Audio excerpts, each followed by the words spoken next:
Assalamualaikum warahmatullahi wabarakatuh. Nama saya Fabian Restu Putra. Kali ini saya ingin mempresentasikan pengertian stratifikasi gender. Stratifikasi gender merujuk pada proses di mana individu-individu diberi peran, tanggung jawab, dan akses ke sumber daya berdasarkan jenis kelamin. Hal ini mencakup berbagai aspek seperti pendidikan, pekerjaan, dan keputusan rumah tangga. Beberapa faktor yang mempengaruhi stratifikasi gender melibatkan budaya, norma sosial, kebijakan pemerintah, dan ketidaksetaraan akses terhadap pendidikan dan pekerjaan. Diskriminasi gender juga dapat menjadi faktor signifikan dalam menciptakan disparitas antara laki-laki dan perempuan dalam berbagai aspek kehidupan. Faktor-faktor yang mempengaruhi stratifikasi gender yang pertama yaitu ada faktor biologis. Faktor ini meliputi perbedaan fisik dan fisiologis antara laki-laki dan perempuan. Dan yang kedua ada faktor sosial dan kultural. Budaya, norma sosial, dan nilai-nilai yang diterapkan dalam masyarakat memainkan peran penting dalam stratifikasi gender. Yang ketiga ada faktor ekonomi, perbedaan upah, kesepakatan pekerjaan, dan akses ke sumber daya ekonomi lainnya memengaruhi stratifikasi gender. Dan juga peran budaya memainkan peran kunci dalam transformasi gender karena norma, nilai, dan praktik budaya dapat membentuk pandangan masyarakat terhadap peran gender. Stereotip gender yang ada dalam budaya dapat mempengaruhi cara individu memahami dan mengekspresikan identitas gender mereka. Karena itu, perubahan budaya dapat memainkan peran penting dalam mendukung transformasi gender menuju kesetaraan dan pengakuan hak-hak individu tanpa memandang jenis kelamin. Peran budaya dalam stratifikasi gender yaitu ada pengaruh tradisi, budaya, dan tradisi masyarakat memberikan pola pembagian peran gender yang kadangkala bersifat diskriminatif, dan juga norma gender, norma-norma sosial yang berlaku di masyarakat dapat memengaruhi akses, status, dan tingkat kekuatan perempuan dan laki-laki. Dan juga ada contoh-contoh stratifikasi gender dalam kehidupan sehari-hari yaitu ada tenaga kerja. Di sebagian besar masyarakat, perempuan cenderung mengisi pekerjaan rumah tangga, sementara laki-laki lebih dominan di sektor formal. Dan juga ada pendidikan, adanya preferensi dalam memberikan akses pendidikan dan penentuan disiplin ilmu yang diambil berdasarkan jenis kelamin. Dan juga ada pembagian tugas rumah tangga yaitu beban kerja rumah tangga yang tidak seimbang, di mana perempuan seringkali diharapkan untuk mengurus lebih banyak tugas rumah tangga dibandingkan dengan laki-laki. Dan juga representasi media, stereotip gender dalam media seperti iklan, film, dan program TV dapat memperkuat pandangan tradisional dan menciptakan ekspektasi yang tidak realistis. Dan juga yang terakhir ada kesehatan reproduksi.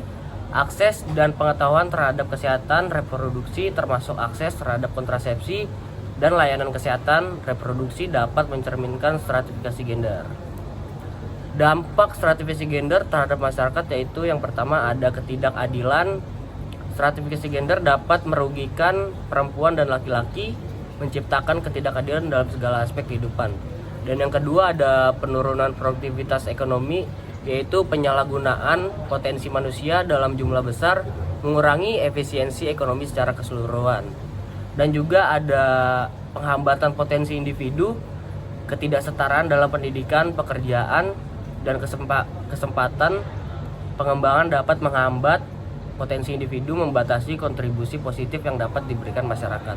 Dan juga ada pelanggaran norma yang tidak sehat, yaitu ada stratifikasi gender dapat mempertahankan norma dan stereotip yang tidak sehat terkait dengan peran dan kemampuan laki-laki serta yang dapat merugikan perkembangan sosial dan budaya. Dan juga ada resiko kesehatan yang tidak merata, yaitu ketidaksetaraan dalam akses terhadap layanan kesehatan dan informasi kesehatan reproduksi dapat meningkatkan risiko kesehatan terutama bagi perempuan. Dan juga ada perjuangan untuk mengatasi stratifikasi gender. Yang pertama yaitu ada penyebaran kesetaraan. Peningkatan kesadaran akan pentingnya kesetaraan gender menjadi gerakan utama. Dan yang kedua ada pemberdayaan perempuan, memberikan akses yang lebih luas dan kesempatan pengambilan keputusan kepada perempuan. Dan juga ada pendidikan kesetaraan, yaitu mendorong akses pendidikan yang setara bagi semua tanpa memandang jenis kelamin dan menghilangkan stereotip gender dalam kurikulum dan lingkungan sekolah. Dan juga ada pemberdayaan ekonomi, memberdayakan perempuan melalui akses yang setara terhadap pekerjaan, peluang bisnis, dan keuangan, serta memastikan pembayaran yang adil dan setara. Dan juga ada peran pemerintah dalam mengurangi stratifikasi gender, yaitu ada 80% kebijakan penetapan berbagai undang-undang yang mendorong kesetaraan gender dan melindungi hak-hak perempuan. Dan juga ada 50% dukungan pendidikan, peningkatan akses dan pendanaan untuk pendidikan yang memberikan kesempatan yang sama bagi perempuan dan laki-laki. Dan juga ada strategi untuk mencapai kesetaraan gender, yaitu ada pendidikan, pemerataan akses pendidikan dan kurikulum yang mendukung kesetaraan gender, dan juga ada kesehatan, pemberian pelayanan kesehatan yang merata dan memberikan pemahaman gender. Dan juga ada kebijakan kesetaraan di tempat kerja, yaitu menerapkan kebijakan dan praktik di tempat kerja yang mendukung kesetaraan gaji, promosi berdasarkan kinerja, dan mengatasi diskriminasi gender. Dan juga ada pemberdayaan ekonomi perempuan, memastikan akses perempuan terhadap peluang bisnis, pendidikan ekonomi, serta dukungan finansial untuk memajukan pemberdayaan ekonomi perempuan. Dan juga ada partisipasi politik yang setara, mendorong partisipasi aktif perempuan dalam politik dan memastikan keterwakilan yang setara dalam lembaga pengambilan keputusan. Dan juga ada advokasi dan kesadaran masyarakat, kampanye advokasi untuk meningkatkan kesadaran masyarakat terhadap isu-isu kesetaraan gender dan mendorong dukungan untuk perubahan positif. Dan juga ada pelibatan pria dan anak, membangun kesadaran dan keterlibatan pria serta mendidik anak tentang kesetaraan gender untuk membentuk pandangan yang positif terhadap peran gender. Dan juga ada hukum kesetaraan, memastikan adanya hukum yang mendukung kesetaraan gender, mengatasi diskriminasi, dan memberikan sanksi terhadap pelanggaran hak-hak gender. Dan juga ada tantangan dalam mengatasi stratifikasi gender, yaitu ada perspektif budaya. Beberapa budaya mungkin masih memegang teguh peran gender yang kaku dan sulit diubah. Dan juga ada gaya hidup modern. Gaya hidup dan kesibukan modern menambah kompleksitas masalah stratifikasi gender.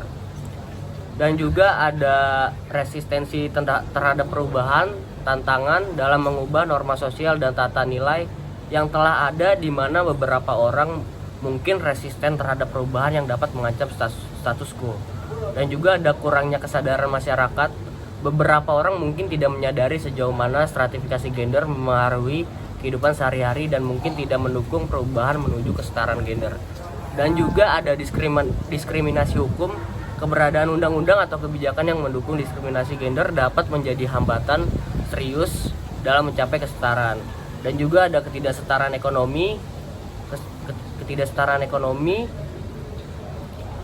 Dalam akses terhadap pekerjaan dan peluang ekonomi dapat menciptakan tantangan dalam mencapai kesetaraan ekonomi antara laki-laki dan perempuan. Dan juga ada ketidaksetaraan pendidikan. Meskipun ada peningkatan akses pendidikan, beberapa tempat masih menghadapi ketidaksetaraan dalam pendidikan, terutama pada level yang lebih tinggi pada bidang tertentu. Dan yang terakhir ada kekerasan gender. Kekerasan terhadap perempuan dan ketidakamanan gender dapat menjadi tantangan serius dalam upaya mencapai kesetaraan gender. Dan mungkin ada kesimpulan dan rekomendasi, yaitu yang pertama ada revaluasi norma-norma. Perlu dipertimbangkan kembali norma-norma gender yang telah ada dan dampaknya terhadap kesetaraan. Dan yang kedua ada implementasi kebijakan. Perlu dilakukan implementasi konkret dari kebijakan kesetaraan gender di segala sektor kehidupan. Sekian dari presentasi dari saya, kurang lebihnya mohon maaf. Assalamualaikum warahmatullahi wabarakatuh.